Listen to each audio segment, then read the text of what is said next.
How you doing, guys? Thank you for returning to Cobra TV, and today we're going to talk about an indie game that has got me excited to all levels.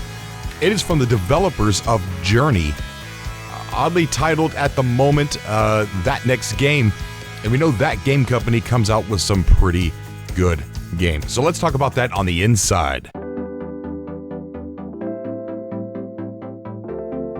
All right, here we are, guys. So exciting news, man. That game company, the developers of Journey, is coming out with their next title. Now, it has been a long time since we've seen a game from them, but if you remember, back in the year 2013, they were already advertising that they were making their next game. And with the success that they've had, it was only a matter of time. As far as I'm concerned, it's been a little bit too long. I'm not sure how many of you out there have played Journey, but it is in the short list of titles of one of my favorite games. The thing that I loved most about Journey is when I didn't follow the game. I seen it was cheap, I played it, but the thing that got to me the most is I didn't know it was multiplayer. So when I ran into something else that looked like me, I thought it was an AI or an NPC or whatever. So I'm traveling around and I'm thinking to myself, this thing's not moving like an NPC. And it was moving like another player was controlling it. In a quick Google search, I found out that it was an online player. I'm not sure if I just mixed my words up there. Whatever. Too much coffee. But the sudden realization that I had when I was playing with another player was just amazing. And this game, That Next Game, is what it's temporarily titled, or maybe that's what they're going to call it. I don't know. But they tweeted out on November 1st, "We hope you'll enjoy That Next Game. And in the meantime, we're hiring." But we'll get into the we're hiring part in a second. This is going to follow the lines of Journey. Kind of. It's going to be multiplayer. And for what I gather, it's going to be multiplayer almost just like Journey was. But instead of running into strangers, you're going to be able to play the game with people that you know, your friends. And if we go over to the website that they have, which I'll link down below, it says under development for That Next Game. Our next game after Journey is currently in development and will be self-published, release date, and platforms to be announced. And then it goes on to read, "We're actively seeking talent to join us in making this game the best it can be. If you're interested in joining the creative team behind Flow, Flower, and Journey, we want to hear from you." And then it's got a frequently asked questions. First one being, what is that game company working on next?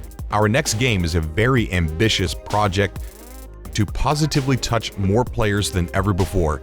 And that's a good point that he says right there, because that's exactly what I have felt from their games, that they're very emotional, that it taps into your emotions as you're playing. It goes on to read, "We're exploring new technology and building on everything we've learned from our previous games in order to give the world the most beautiful and inspiring experience we can create." The second question was, what platforms will it be on? The best platforms for this next game are still being decided as we continue to explore what the game will be. We can say that it will be available on more platforms than we have developed in the past. And the third question, are you looking for a publisher for the next game? He says, "We will self-publish the next title instead of finding an outside publisher." And then he says, "Self-publishing means we aren't relying on a publisher to fund development and decide where and how to publish a game. We can remain independent financially and creatively." That's a very good point. The last and final question is, how are you funding the development for the next game if you are self-publishing? He said we received venture capital funding from Benchmark Capital in 2012 to fund development. That's funny he mentions 2012 because that's when he first started talking about this game. And I'm going to link an interview down below. And it's probably one of my most favorite interviews from a developer. In that interview, there's a few quotes that I took away that stood out to me is, one, our goal is to make games that touch people. Then he goes on to say, after Journey, it's like, okay, we already done it with strangers on the internet, and this also happened to people that know each other, so that's our next game. Then there's a part in the interview where he talks about John Hyde told him he needed to make a couple of games to let his ego out. His egotistical, artistical vision of what he wanted to do in a game. And Cloud and Flower were those games for him, and those were his egocentric games, and then leading all the way up to Journey. He says, our next game after Journey is probably going to be a commercial game. And he says this with a proud and surprised look on his face. Even if this was another Journey clone, I'd be so stoked for that. You know, imagine a new Journey game in a new setting, maybe a new time zone, on a different part of the world with a different goal in mind, but this time you can party up with your friends. To me, that is just unreal. Now, the openings that they have actually give us a little bit of insight to the game itself, and one of those positions is network engineer. Are you someone who doesn't take reliable infrastructure for granted? Are you fascinated with building systems that seem to be alive, adaptable to the environment, robust, capable of monitoring themselves and responding to stress? Are you interested in problems that deal with high amounts of uncertainty? Do you enjoy discovering how solutions blah blah blah blah? We are developing a real-time multiplayer game server system capable of handling a massive amount of concurrent users, providing a reliable and low latency experience for our players in a priority.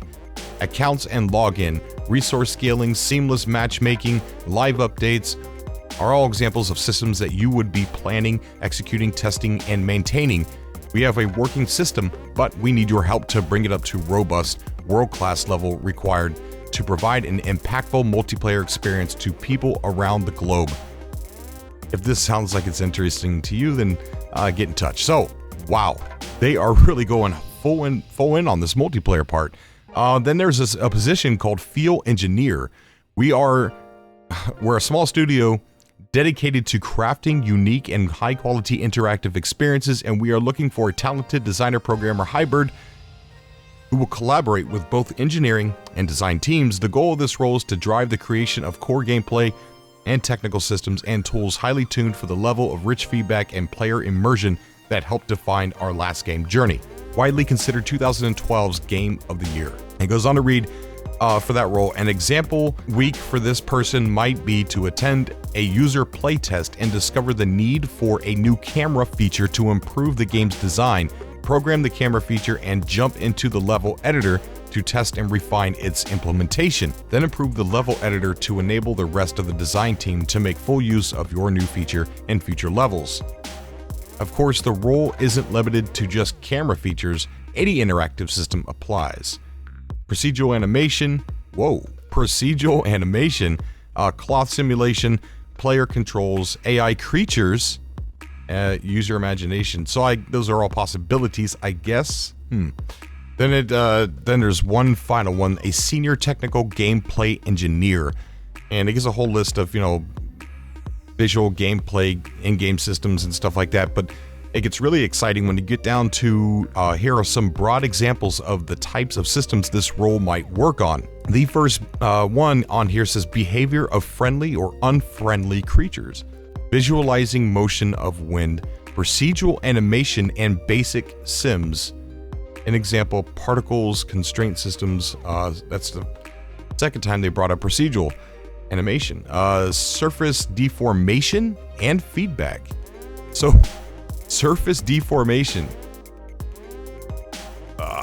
My interest is completely piqued, and I feel like, okay, calm down, Cobra, you're getting hyped, but this company's already proved themselves to be a really good development team. All right, so yeah, I guess maybe it is smart to calm down.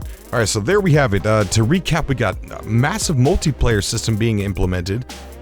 I don't want to say massive. We're not talking MMO here. I just think that they want to make sure that they can be capable of not crashing when we all buy the game on launch day.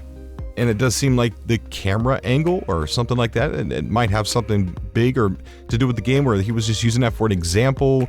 They mentioned procedural animation twice, and the behavior of friendly and unfriendly creatures. I mean, super excited. Tell me what you guys think down below. Are you excited for this? Do you think with the games that they have under their belt, and do you think with playing Journey, I've never heard anything bad said about Journey anywhere. Do you think that this is something you are excited about? But anyways, guys, let's get down in the comment section. Let's start chatting away and get this conversation started. Can't wait to hear what you guys think about all this. No gameplay yet, but there is a couple pictures which I already did put on the screen there. Not really much to go on, not really much to look at. One of them kind of looks like Peter Pan-ish. I don't know. I don't think that game company can actually mess this up. They know that they're riding on the success of Journey, and I'm pretty pumped to see what this is going to be. But before we go, I do want to tell you that for the long podcasts that we do, the really long hour ones or hour and 55-minute ones, a lot of people don't want to watch that because it soaks up the data on their phones or it's just too long to sit at the computer for. So what we're doing here, and I'm really excited about it, is turning them into an MP format, and they're being posted on www.cobratvgnn.com, which I'll link that down below too.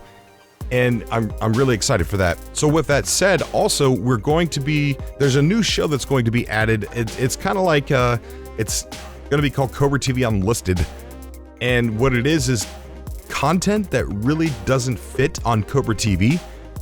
Like I have plans to interview a musician, and he's going to do a live performance, and I just really, with this being a gaming channel, I really don't feel like that actually fits. So that will be an episode that'll be on Cobra TV Unlisted, and those episodes will be in MP3 format and video format, and they will only be able to be found on the Cobra TV GNN website. There's also a lot of other things where I interviewed a bunch of flat earthers once, and that conversation escalated pretty quickly. So that'll be something that I will put on Cobra TV Unlisted. So if you want to catch those shows, you're going to need a link for them, and you'll be able to find them on the Cobra TV GNN blog, which I'll be posting randomly here and there. As always, love you guys. I will see you all in the next video. Until next time.